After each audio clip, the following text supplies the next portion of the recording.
우리 앞뒤 좌우에 있는 분들 따뜻한 사랑의 마음을 갖고 우리 인사를 나눕니다. 주님의 이름으로 사랑하고 축복합니다.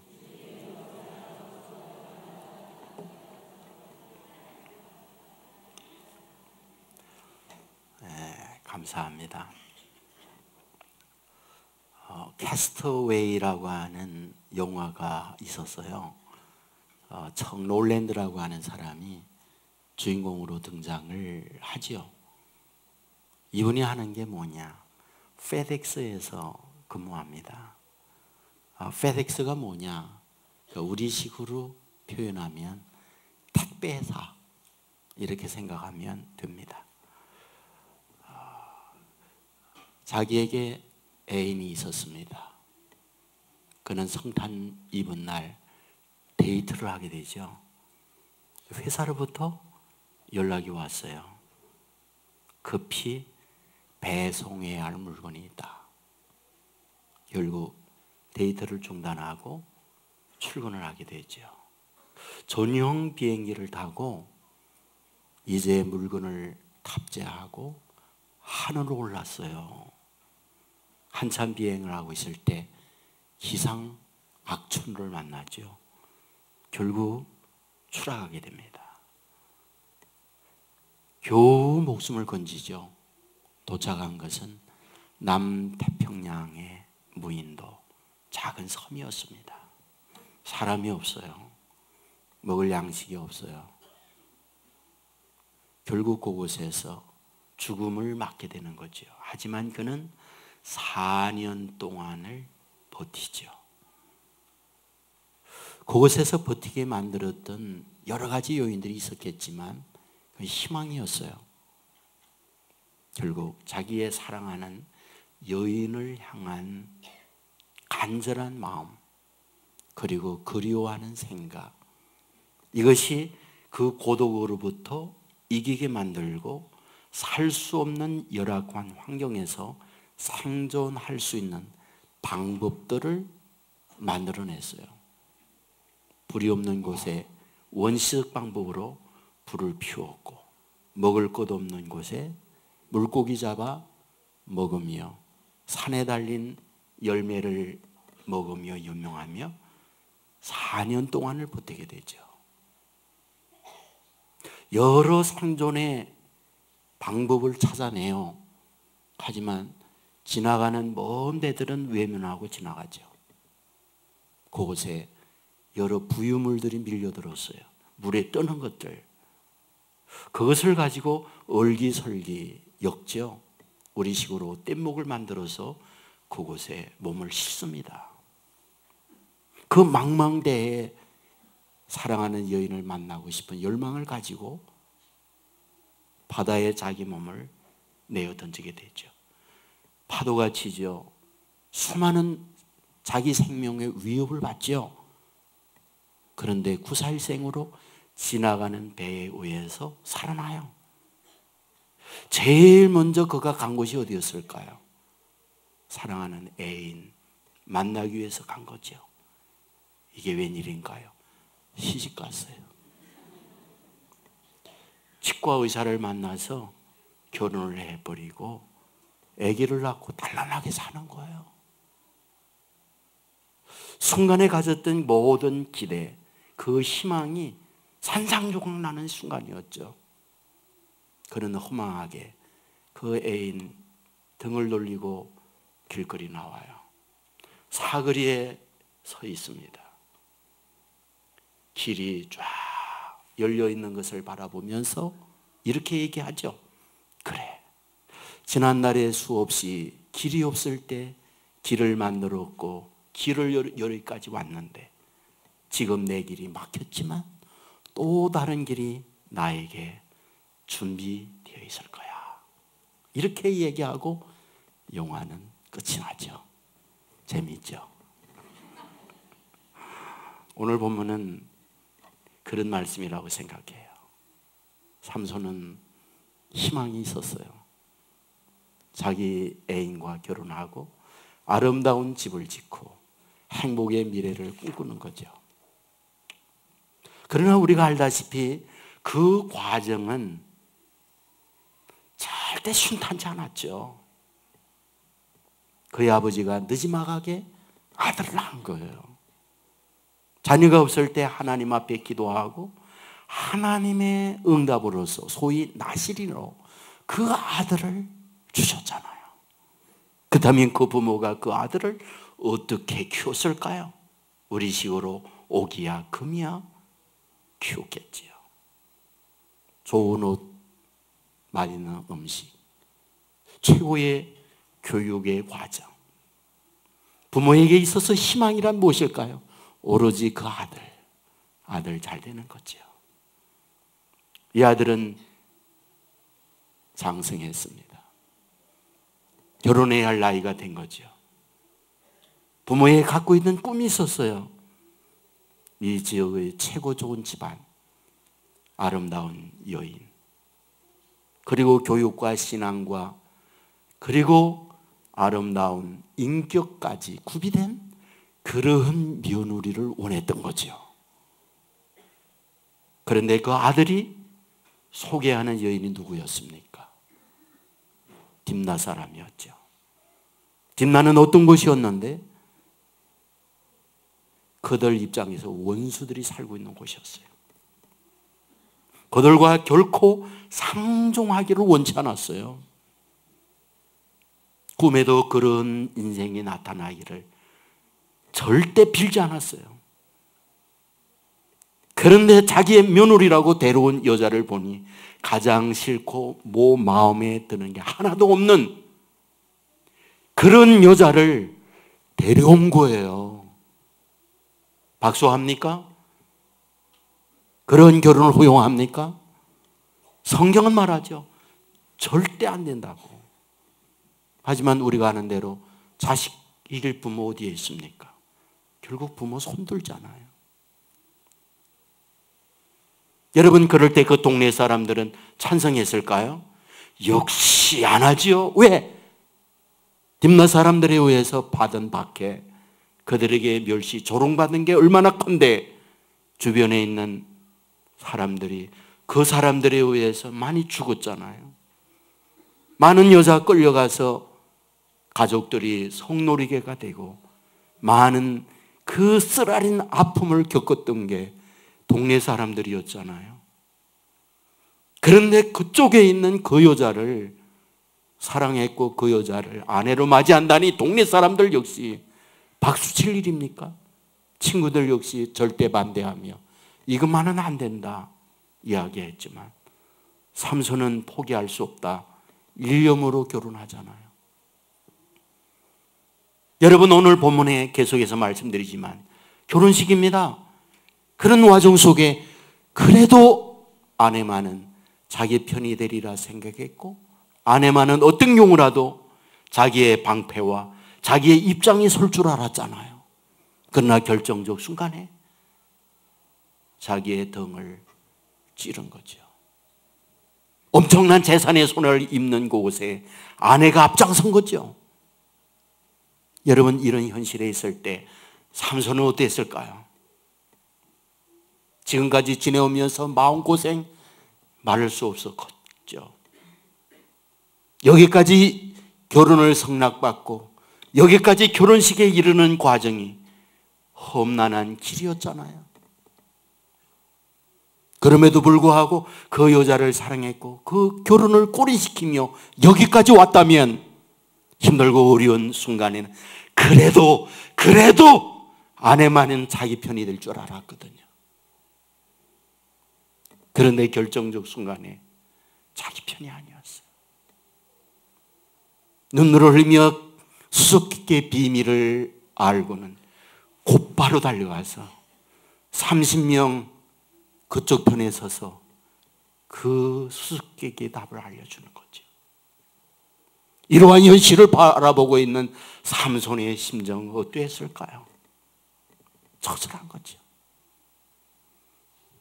그렇게도 부모의 마음의 대못을 박아가면서 결혼을 성락받아 여기까지 왔고 동네 친구들로부터 그러면 안 된다는 비난의 이야기를 들었지만 그런 말에 귀를 기울이지 않았고, 동네 사람들 역시 부모에게 와서 이것만은 안 된다고, 이래서는 안 된다고 수없이 말을 들었지만 그런 모든 것들에 따르지 않고 여기까지 왔잖아요. 그것을 누구보다 자기 아내는 알고 있잖아요. 그런 지나온 현실들을 누구보다 아내는 보았고 들었잖아요. 그렇다면 그런 형편에서 나만은 당신 편이야. 누구도 당신을 알아주지 않아도 나는 알아. 누구도 당신 편이 들지 않지만 나는 언제나 당신 편이야. 그랬어야 되는 거 아닌가요? 그런데 아내마저 등을 돌린 거예요. 눈물이죠. 인생의 슬픔이죠. 어떻게 그 인생을 살란 말입니까? 누구를 의지하고 살란 말입니까? 자기 미래에 무엇이 있단 말입니까? 처절한 상황에 있는 것. 이것이 삼손이 지금 처해 있는 상황이 아니겠습니까? 하나님과 더불어 인생을 살 때에 인생은 하나님의 주시는 지혜, 하나님의 주시는 은혜, 하나님의 주시는 위로로 순간순간 어려움을 극복하고 인생의 미래를 향하여 나가는 멋진 삶이었다고요. 그러나 하나님을 떠나고 난 이후에 세상의 삶이라는 건 더불어 살면서 언제나 내 편, 언제나 나와 함께하고 언제나 나의 우호적 관계로만 사는 게 아니잖아요. 오늘의 원수, 내일의 형제가 되기도 하지만 오늘의 내 편, 오늘의 내 형제가 내일의 원수 되고 비수꽂는 일도 수없이 많은 것이 삶의 현장에 겪게 되는 우리의 상황이 아닌가요? 여러분, 삼손이 바로 아내만은 자기 편이 되리라고 기대했지만 그것마저 등을 돌리고 힘들어하고 있는 이때 우리 하나님은 과연 어떻게 하고 있을까? 우리 하나님은 이런 삼손에 대하여 어떻게 하고 있는가? 그게 바로 19절에 나와 있는 거죠. 여호와 영이 삼손에게 갑자기 임하심에 삼손이 아스글론에 내려가서 거기 사람 30명을 쳐 죽이고 노력하여 수수께끼 푼 자들에게 옷을 주고 심히 노하여 그의 아버지의 집으로 올라갔고, 여기에 여호와의 영이 갑자기 삼손에게 임했다는 말씀에 관심을 가지면 좋겠어요. 이 말의 의미가 무엇일까요? 그 누구도 모르고 있을 그때, 그 누구도 삼손 편에 들어있지 않을 때에, 그 어떤 것에도 의지하고 할 수 없는 그런 상황에 있을 때 하나님은 이런 삼손을 보고 있었고 알고 있었다, 이 말이죠. 하나님은 이런 처절한 삼손의 마음, 처절한 삼손의 상황을 알고 있었다, 이 말씀이죠. 그런데 어떠하다고요? 갑자기 여호와의 영이 삼손에게 임했다. 뭘 뜻하는 걸까요? 더 이상 삼손을 기다릴 수 없다는 거지요. 더 이상 삼손 혼자 내버려 둘 수 없다는 거지요. 결정적 순간에 내가 너를 붙잡지 아니하면 너는 더 이상 버틸 만한 힘이 없다는 거지요. 그래야 내가 와서 너를 붙들고 이 결정적 순간 갑자기 여호와의 영이 임하여 너를 일으키고 너를 다시금 새로운 미래를 향하여 나가도록 만들겠다, 이 말이죠. 이 하나님은 오늘도 저와 여러분에게, 저와 여러분의 사정을 알고 결정적 순간에 갑자기 와서 여호와의 영으로 덧입혀 주실 줄 믿습니다. 오늘 이와 같이 여호와의 영이 임하게 될 때에 그는 어떻게 하고 있나요? 아스글론으로 내려갔다라고 말하고 있습니다. 여기 아스글론이란 어디일까요? 블레셋은 5개의 큰 성읍이 있습니다. 그 성읍 가운데 하나가 아스글론입니다. 근데 우리가 여기에서 이런 질문을 하나 던질 필요가 있어요. 현재 삼손은 딥나에 있는데 여호와의 사자가 딥나에 있는 삼손에게 갑자기 임하더니 이 삼손을 여호와의 사자는 어디로 끌고 가느냐? 아스글론으로 끌고 간다는 거예요. 그렇다면 왜 아스글론이냐? 이 말이에요. 왜 하나님은 아스글론으로 끌고 가느냐? 이 말이에요. 여러분, 아스글론은 지중해 연안에 있는 아주 환경, 경관이 뛰어난 곳이에요. 그곳의 무역을 통하여 엄청난 부를 축적한 곳이에요. 사람들이 돈을 벌면 살고 싶은 곳이 아스글론이에요. 그곳의 교육, 문화, 예술, 경제, 풍요로운 곳이 아스글론이에요. 그러므로 그곳에 살며 많은 사람들은 더 많은 부여 속에 쾌락을 즐겼고 우상을 섬기는 곳이 아스글론 사람이었어요. 그 다섯 성읍 가운데 있었고 그 가운데 있는 아스글론 사람들로 인하여 나머지 블레셋에 영향을 미치는 그런 곳이었어요. 하나님께서 이 삼손으로 하여금 딥나에 있던 그에게 갑자기 여호와의 영이 임하고 그를 아스글론으로 끌고 가서 뭐하고 있다? 30명을 쳐 죽이고 그들에게 겉옷을 빼앗아 바로 30명 딥나 사람들에게 나누어 주고 있다. 성경은 이렇게 기록하고 있어요. 뭘 뜻하는 걸까요? 하나님의 영이 삼손에게 임하게 되어질 때 먼저 삼손으로 하여금 좌절하고 있는 그때 내 인생 어떻게 살까? 나 앞으로 어떻게 살까? 그런 절망적 상황에 있을 때 무슨 소리야? 내 편 아무도 없어도 나는 언제나 내 편이란다. 내가 어떻게 살까 걱정하지 마. 내가 너에게 일거리를 줄게. 여기에 길이 있어. 아스글론으로 인도한다는 말은 그 새 길로 이끌어가고 있다. 이거를 말하고 있는 거죠. 특별히 그 아스글론 사람들을 쳐 죽이고 있다. 그에게 주어져 있는 미션이 있어요. 이스라엘을 구원하는 일이죠. 바로 그 구원하는 일을 누굴 통해서? 이 삼손을 통해서 이루어지고 있다고 하는 걸 우리에게 말씀해 주고 있는 거죠.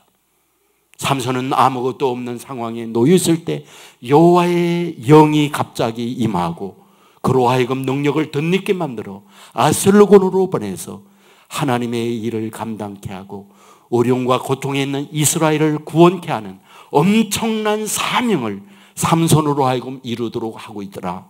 이 말씀을 하고 있는 거죠. 그렇다면 무엇일까요? 오늘 우리가 이 땅 위에 살면서 때로 내 편이 아무도 없고 나의 앞날은 캄캄한 정도가 아니라 내일을 생각할 때마다 오지 않으면 좋겠다는 좌절 속에 놓여 있을 수도 있는 거죠. 그래도 누군가에게 의지해야 내 미래가 열릴 수 있는 상황인데 그 누구도 내 편이 없다고 생각하는 그때 여호와의 신은 갑자기 임하고 하나님의 능력을 덧입혀 주어서 주의 자녀들로 하여금 구원의 또 다른 사역, 내 미래를 향하여 앞날을 향하여 나아갈 수 있는 길로 주의 자녀들을 인도해 주신다는 사실 믿으시기를 주님의 이름으로 축원합니다. 삼손은 과연 하나님의 새로운 길을 준비하고 새 인도를 받는 사람이었던 것을 발견하게 됩니다. 이 말씀은 또 다르게 표현하면 우리 주 예수 그리스도의 모습이었다는 거예요. 예수님은 하나님 나라에서 땅 위에 오셨어요. 마치 이스라엘 땅에 살고 있던 삼손이 블레셋 하나님을 알지 못하는 딥나로 내려오듯이 예수님은 하늘나라에서 이 땅으로 내려오셨어요. 내려서서 많은 선한 일들을 이루어내죠. 하지만 마지막 날 어땠나요? 예수님 편에 있는 사람 하나도 없었죠. 가장 가까이 지냈던 12제자 앞장서서 부인했고 죽는 자리까지 좋겠다고 결심했던 베드로마저 위협을 만날 때 예수님을 3번씩 부인하고 덩지고 갔어요. 아시잖아요. 비난과 야유받을 때에 혼자였다는 것. 아시잖아요. 십자가상에 돌아갈 때에 그 옆에 아무도 없는 혼자였다는 것. 여러분, 그럴 때에 우리 성령 하나님 어찌하고 있던가요? 예수님 혼자가 아니었어요. 십자가상에 성령 하나님이 함께해 주셨고 그 성령으로 말미암아 죽음의 고독한 무덤에서 다시 부활하도록 만들어 주었고 그 부활의 승리로 말미암아 하나님의 구원 사역을 완성하고 있는 것을 예수님을 통하여 발견하게 되잖아요. 오늘 이 삼손의 말씀이지만 이것은 동시에 예수 그리스도의 예표적 말씀이었다는 것을 발견할 수 있는 거죠. 이것은 동시에 저와 여러분이 이 땅 위에 사는 날 동안 마찬가지라는 거죠. 내 편이 아무도 없을 그때 하나님은 알고 계시며 결정적 순간에 갑자기 하나님의 영이 임하여 주의 자녀들을 내버려 두지 않고 그 멸망 고통 가운데에 파멸로 내몰지 아니하고 그곳에서 건져내고 그곳에서 구원의 역사를 이루되 저와 여러분 자신만이 아니라 주위의 많은 사람들에게 선한 영향력을 미치도록 만드는 주님이라는 사실 믿으시기를 주님의 이름으로 축원합니다. 주님은 죄에서 구원할 자로 오셨습니다. 주님은 가난한 자를 부욕기 위해서 오셨습니다. 주님은 질병에 있는 이들을 강건케 위하여 오셨습니다. 주님은 사탄의 지배받고 있는 저와 여러분들로 사탄을 승리하고 이기는 하나님의 사람 만들기 위하여 오셨습니다. 내 인생에 캄캄하고 아무것도 없을 그때 여전히 주님은 저와 여러분 곁에 계시며 저와 여러분과 함께 하시며 세상 끝날까지 동행하시며 아무 일도 아무것도 할 수 없을 그때 세계를 여셔서 저와 여러분을 인도하여 놀라운 능력의 인생을 살도록 만들어준다는 것 믿으시기를 주님의 이름으로 축원합니다. 내게 능력 주시는 자 안에서 내가 모든 것을 할 수 있느니라. 할 수 있거든이 무슨 말이냐? 믿는 자에게는 능치 못함이 없느니라. 길 갈 때 사람들이 손을 내밀는 거지에게 얘기했죠. 내가 원하는 은과 금은 없다. 그러나 내게 있는 건 내게 주느니 나사렛 예수 이름으로 일어나 걸으라.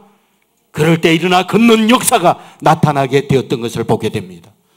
주의 영이 임하게 되어지면 무능했던 저와 여러분이 힘을 얻고 할 수 없는 그때에 할 수 있는 사람이 되어지고 갈 길 못 찾아 헤매던 저와 여러분에게 새로운 길을 내어 새로운 방향으로 나가는 하나님의 승리하는 사람 만들어 주실 줄 믿습니다. 열왕기상 18장에 보면 엘리야가 갈멜산에서 영적 전투를 벌였다는 거 우리 너무나 잘 알고 있습니다. 당시 모두가 다 바알을 섬겼습니다. 독야 청청 홀로 엘리야만이 여호와 하나님을 섬기고 있습니다. 바알의 선지자들에게 영적 도전을 하게 되는 거죠. 너희들이 믿는 바알이 하나님이냐? 내가 믿는 여호와가 하나님이냐? 그리하여 갈멜산에 결전의 날을 정하고 모이게 되지 않습니까? 그 방법이 뭐였습니까?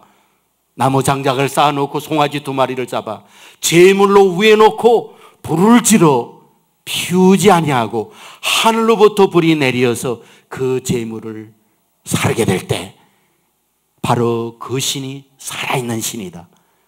이런 결단을 내리고 있잖아요. 먼저 누가 나섭니까? 바알의 선지 450명이었습니다. 외쳤습니다. 바알이여 바알이여 바알이여 불을 내리소서. 죽은 신이 없는 신이기 때문에 무슨 불이 내릴 수 있습니까? 아무리 외치고 아무리 소리쳐도 불은 내려오지 않았습니다. 나중에 칼로 자기의 몸을 상하게 피를 절절 낭자하게 흘리면서 이와 같이 비참한 상황에 놓여 있으니 신이여 불쌍히 여기사 불을 내리소서. 아우성을 졌지만 없는 신이 아무리 절규를 한다 할지라도 무슨 불이 내려올 수 있겠습니까? 끝이 났어요. 엘리야 차례였습니다. 엘리야는 어떻게 하고 있던가요? 당시의 왕 바알 섬기는 앞장선 자였어요. 모든 백성들 바알을 섬겨야 공무원도 될 수 있고 취직도 할 수 있고 생존 자체의 위협을 받지 않아요. 그러므로 똑똑하고 능력 있고 잘난 사람 바알을 섬기는데 앞장서서 나가요. 그러나 엘리야 하나만이 여호와 하나님을 섬기고 있는 외로운 사람이죠. 그런 상황이 있을 때 그는 하나님 앞에 기도를 해요. 아브라함과 이삭과 이스라엘의 하나님 여호와여 주께 구하오니 이스라엘 중에서 하나님이신 것과 내가 주의 종인 것과 내가 주의 말씀대로 이 모든 일을 행하는 것을 오늘 알게 하옵소서. 여호와여 내게 응답하옵소서. 내게 응답하여 주옵소서. 여러분 아시죠? 그곳에 제단을 놓고 바다에서 물을 떠다가 그 나무와 재물 위에 붓고 또 붓고 도랑의 물이 가득 채워 넣었다는 것. 뭘 뜻하는 걸까요? 사람의 생각으로 분할 수 없는 상황이란 말이에요. 그 어떤 불쏘시개를 넣어도 불이 타지 않는 상황이란 말이에요. 지금 무엇을 말하는 걸까요? 그렇지. 모두가 다 너희가 바알 편이고 나 혼자야. 하지만 여호와 하나님은 불가능을 가능케 하는 분이야. 여호와 하나님이 임한다고 한다면 바다의 저 물까지라도 핥아버릴 수 있는 능력자야. 이것을 보여주기 위하여 지금 그곳에 영적 대기를 하고 있는 게 아니겠습니까? 하나님은 이 같은 엘리야를 보고 계셨어요. 홀로였던 엘리야에게 눈을 떼지 않았어요. 하나님 앞에 간구했던 이 엘리야에게 하나님의 불은 강하게 임했고 살아계신 증거가 엘리야를 통하여 나타나게 된 줄 믿습니다. 여러분, 누가 엘리야 편입니까? 절대적으로 그 어떤 것도 불을 태울 수 없는 상황으로 내몰림을 당하고 그쪽으로 끌고 가고 있을 때 하나님은 이런 현실에 엘리야에게 강하게 역사하여 살아계신 하나님의 증거를 하나님의 사람 엘리야에게 나타내 준 줄 믿습니다. 오늘도 주의 백성 저와 여러분 하나님을 향하여 이 마음으로 가게 되어질 때 주의 능력은 동일하게 역사하게 되는 줄 믿습니다. 저는 삼손을 가만히 생각해 보면 이런 생각이 드는 거죠. 그렇지. 삼손이 부모에게 대못질하고 간절히 부모님에게 사모하고 말씀하면서 여기까지 모셔왔고 결혼식 하는 도중인데 아내마저 자기 편이 아닐 때 삼손은 어땠을까? 성경에 기록은 안 했지만 그는 밤새 눈물을 흘렸으리라고 생각해요. 내 인생은 어떻게 하는 건가? 부모에게 마음 아프게 했고 동네 사람들에게 외면을 당했고 친구들로부터 버림을 당했고 유일하게 아내 그리고 처가로부터 지지를 받아야 할 그때 아내에게도 버림을 당하고 그는 어땠을까? 저는 그 생각이 드는 거죠. 삼손이라고 눈물이 없겠습니까? 삼손이라고 감정이 없겠습니까? 그는 어쩌면 하나님을 향하여 울고 있는지 몰라요. 하나님, 이제는 나는 어떻게 할까요? 하나님, 나는 이제 어떻게 할까요? 하나님은 그런 삼손을 보고 있다고 봐요. 그리고 갑자기 여호와의 영이 삼손에게 임하게 되었던 거죠. 저는 욥을 가만히 생각해 봅니다. 그는 자기의 10남매를 다 잃었어요. 재산을 다 잃었어요. 아내마저 저주를 하고 가출을 해버렸어요. 친구들이 위로한다고 왔지요. 그러나 위로가 아니라 비수를 꽂는 말이었죠. 삼손은 혼자였어요. 아무도 없었죠. 의지할 게 하나도 없었잖아요. 성경은 뭐라고 기록하나요? 내 친구들은 나를 향하여 조롱하나 나는 여호와를 향하여 눈물을 흘리고 하나님을 향하여 눈물을 흘리고 있던 이 욥. 하나님은 이 욥을 기억하고 계셨어요. 그리고 하나님의 때에 오셔서 그에게 갑절의 복으로 채워주는 것을 우리는 알고 있습니다. 오늘 저와 여러분 인생을 살면서 이런 영혼을 만날 수 있잖아요. 가장 가까이 있는 배우자마저 내 마음을 이해하지 못하고 나를 알아주지 못하고 힘들어하고 있을 때 나는 어떻게 할까? 내 인생은 어떻게 할까? 그럴 때 열려있는 하늘을 바라보며 눈물을 흘리며 하나님, 나는 이제 어떻게 할까요? 하나님, 나는 이제 어떻게 할까요? 눈물을 흘리고 있을 건데 하나님은 저와 여러분을 바라보고 저와 여러분에게 눈을 떼지 아니하여 하나님의 결정적 순간에 하나님의 영으로 저와 여러분에게 찾아오셔서 저와 여러분의 능력을 덧입혀 주시고 새로운 길, 아스글론으로 저와 여러분을 인도하여 새로운 일을 향하여 나가는 하나님의 사람으로 만들어 주실 줄 믿습니다. 오늘 이 시간도 이런 마음으로 주님께 의지하고 하나님을 부르짖고 하나님께 나아가는 저와 여러분 돼서 하나님의 인도를 받고 하나님의 도움을 받는 저와 여러분 복된 미래가 될 수 있기를 주님의 이름으로 축원합니다. 기도하겠습니다. 은혜로우신 아버지 하나님, 사방으로